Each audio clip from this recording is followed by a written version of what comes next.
over to Dwayne Brown. Thank you, sir. Please begin. Thank you, operator, and happy Friday to everyone. I want to thank folks for joining us. This is a great day for NASA and for humankind with the first spacecraft to successfully enter orbit around a dwarf planet. Today, you're going to hear how that happened, why it's important, and why it is so historic in nature. We're going to have three folks on the call here. First up, you'll hear Mark Raymond, the Chief Engineer and Mission Director for Dawn, will give you the specifics on how this historic achievement happened today. He will be with us for about 15 minutes, and then he's got to go off to take care of some other business. But if there's any other questions directly associated with the engineering and the process of getting in orbit, we can certainly do follow-up interviews with him.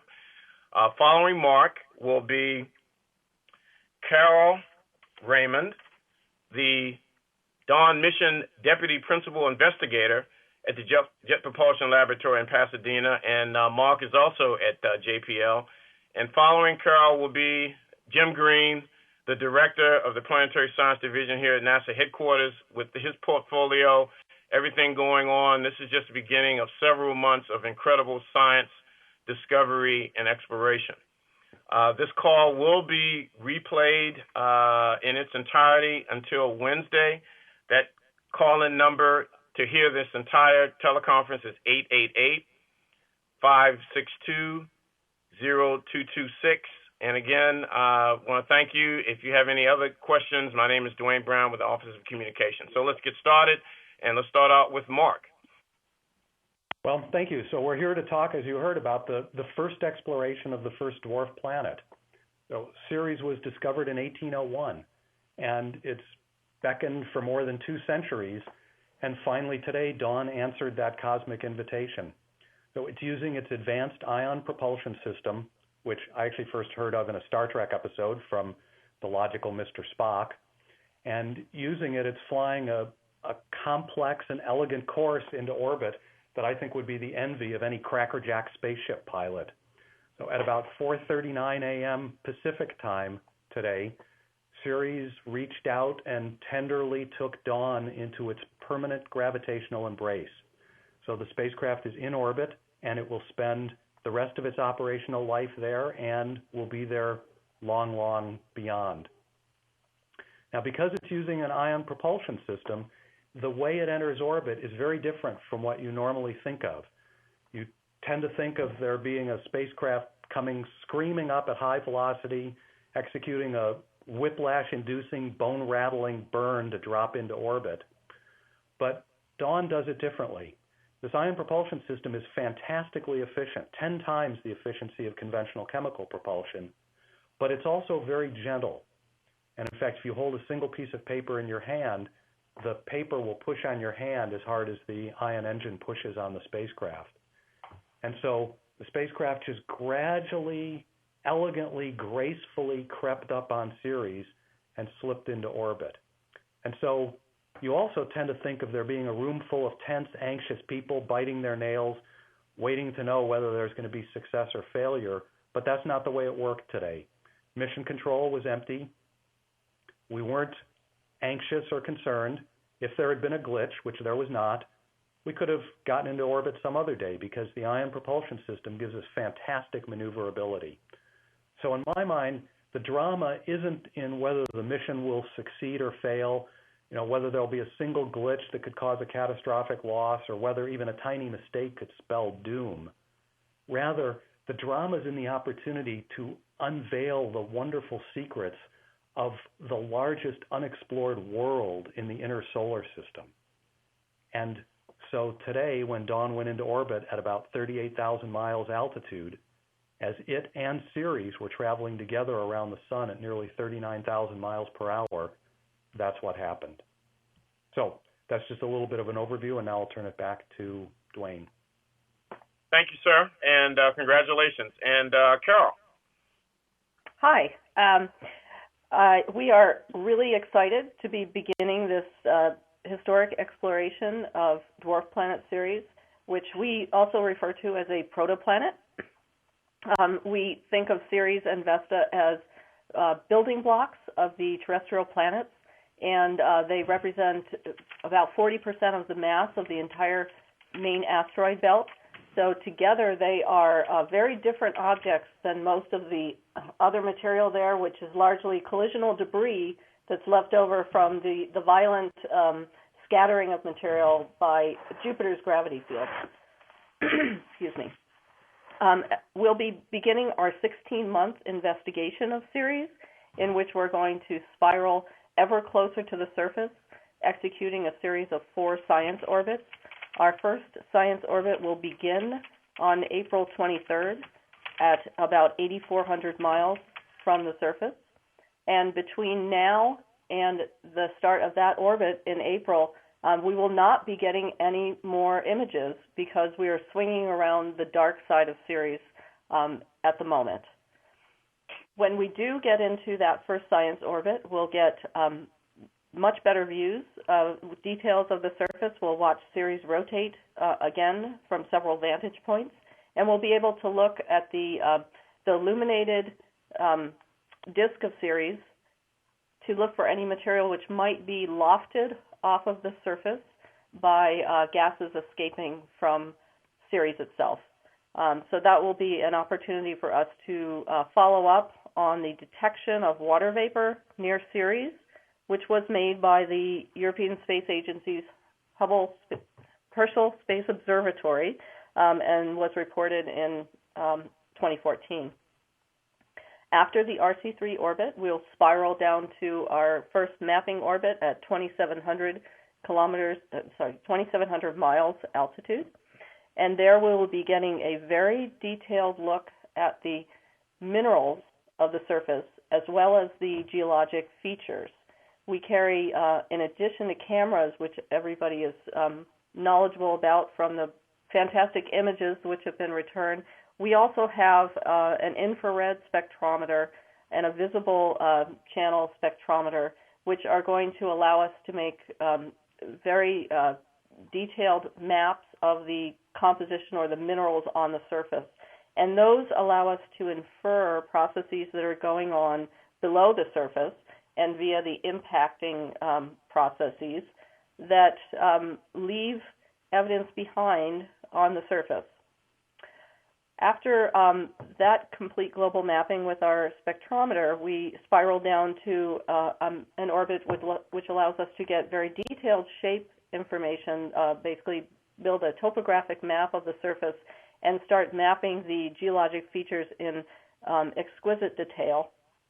And then finally, we spiral down to just 230 miles above the surface of this body, which is 600 miles in diameter, and we map its elemental composition, its gravity field, and look at surface features as small as 40 meters across.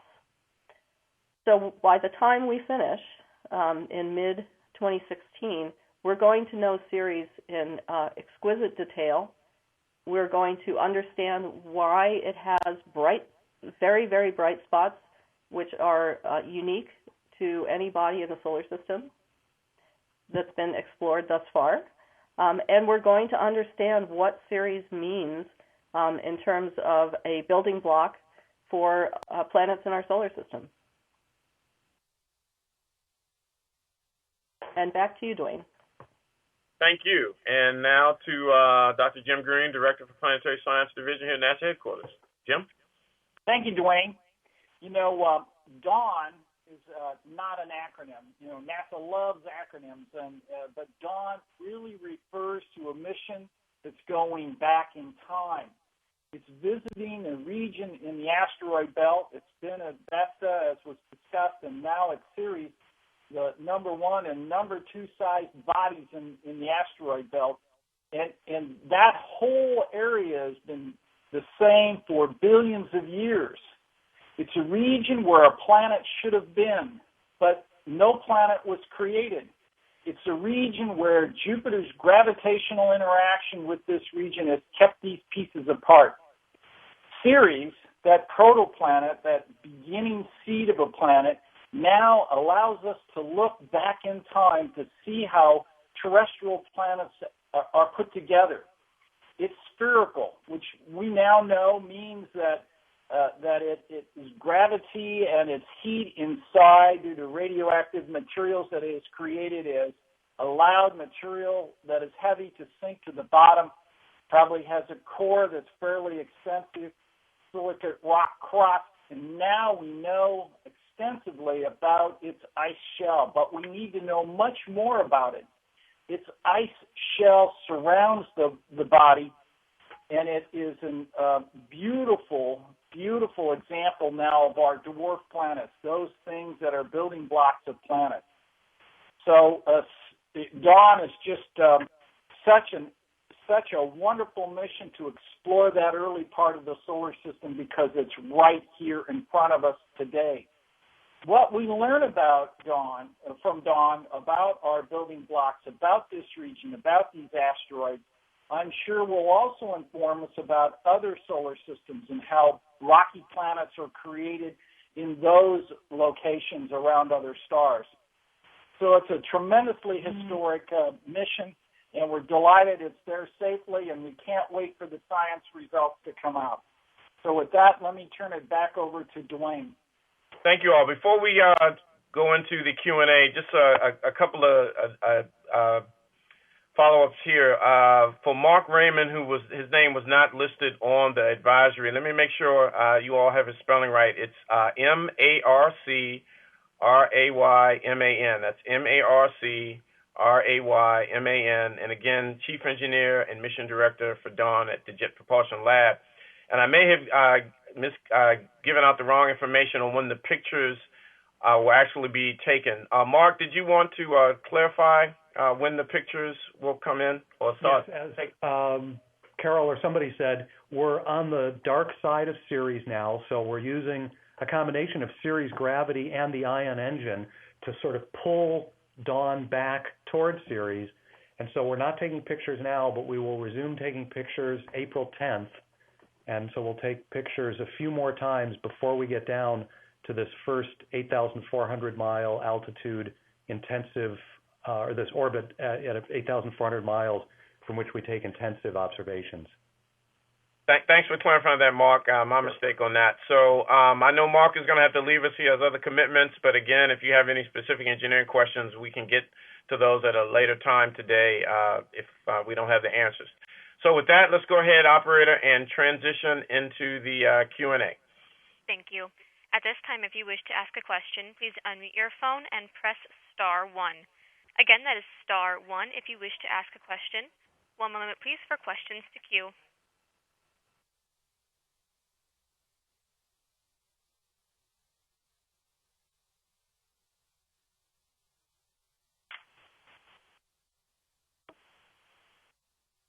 Again, that is *1 for questions. One moment.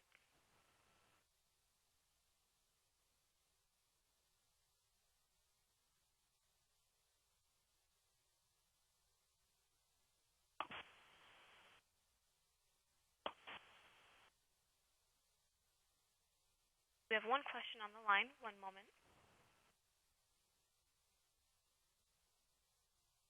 Our question will come from Ken Kramer. Your line is now open. Oh, hi, thank you, and congratulations to the Dawn team and NASA for a fantastic result today. I wonder if you could talk a little bit about what will the spacecraft be doing in the next few weeks before you take images. Talk a little bit more about when you'll also be activating the science instruments. And I think you released one picture today. Are there any others we can expect from March 1st? Thanks. I can take part of that with regard to what the spacecraft is going to be doing. It's continuing to use its ion propulsion system to reshape its orbit now around Ceres, aiming for this circular polar orbit at 8,400 miles. And in the meantime, it's now going up to a higher altitude.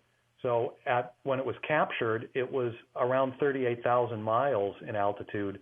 But on March 19th, it will be at the apex of its orbit, the apogee, a term I know you know, Ken, of nearly 47,000 miles.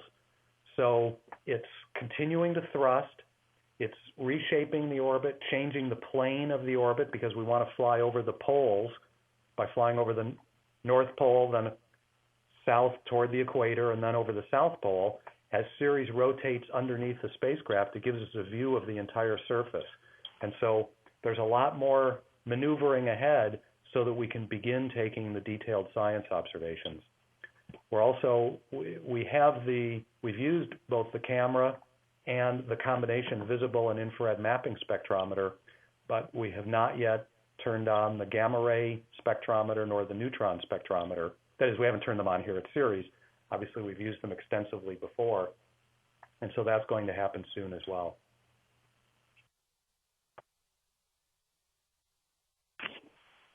So as far as the better image data, we do have 2 op-navs before we get into the RC3 orbit.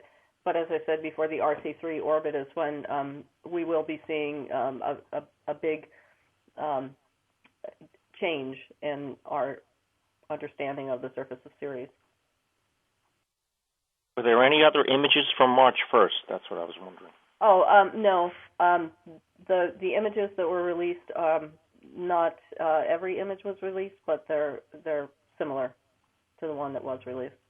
So there's not going to be a rotation movie or anything like that. Okay, thank you. No, it was a more limited image acquisition for optical navigation purposes. All right, thank you. And as a reminder, if you wish to ask a question, please press star 1 now. Our next question will come from Mike Wall. Your line is now open. Yeah, hi guys. Thanks again for actually doing this, and so congratulations on this big milestone. I just had a question. You guys went into a little detail about what the science is going to attempt to answer.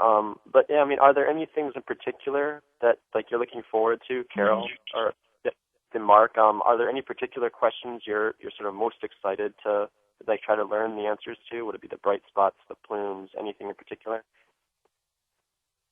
Yeah, I'll take a shot at that.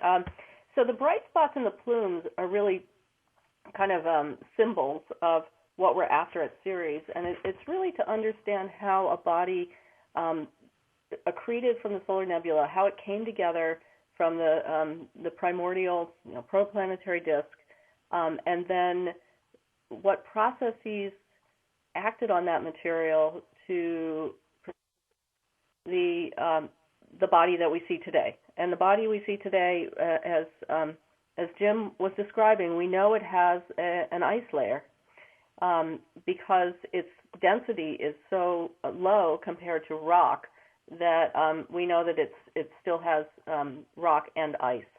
But we don't know in what proportion. So we don't know how much of the water came out of the hydrated rocky chondritic material. And so we're after the interior structure. Did Ceres heat up enough that it has a very dry interior with increasing hydration towards the surface, or was there a process by which most of the water was removed without causing a lot of dehydration of the rock? Or so the comparison would be: do we have sort of the leftover hydrated rock with just the lightest watery ice coming up to the top, or did we fully dehydrate part of that rock? And that's important because it speaks to what was going on at the water-rock interface in the past. We think there was an ocean on Ceres. We're based on the heat that would have been coming out of the interior, that the current ice layer would have been liquid in the past, and so that warm ocean rock interface is the type of environment that we recognize would be conducive to life, so a habitable environment. We really want to get back to better understanding what Ceres was like in the past so that we can answer these questions about its potential habitability and how a body like Ceres formed and evolved over time. And ultimately, because there were other bodies like Ceres that likely rained in on the inner planets when during some cataclysmic scattering events. Objects like Ceres likely brought water to the inner planets and to the Earth. And so by examining it closely, we get kind of a window into that type of a body that may have been quite important to our own planet's evolution. Yeah, this is Jim Green. From my perspective, when you look at Vesta, you see how cratered it is, and it's of course half the size of Ceres or so. And then when you look at Ceres, you see also heavily cratered areas, but you also see some large areas that are quite smooth. That's got to mean that the interior has communicated to the surface, and as Carol said, it's changed over time, and that's exciting.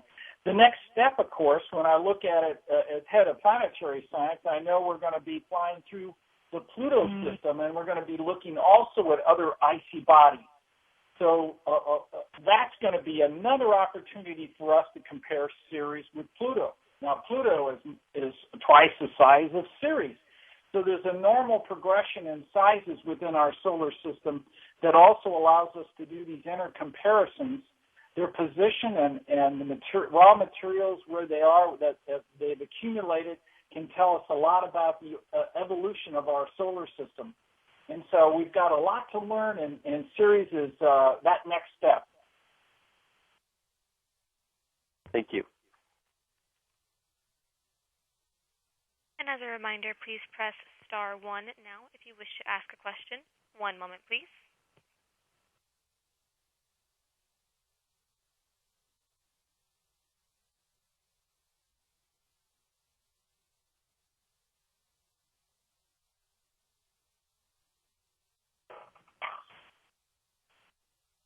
At this time, I'm showing no further questions. I will hand the call back to Dwayne Brown for closing remarks.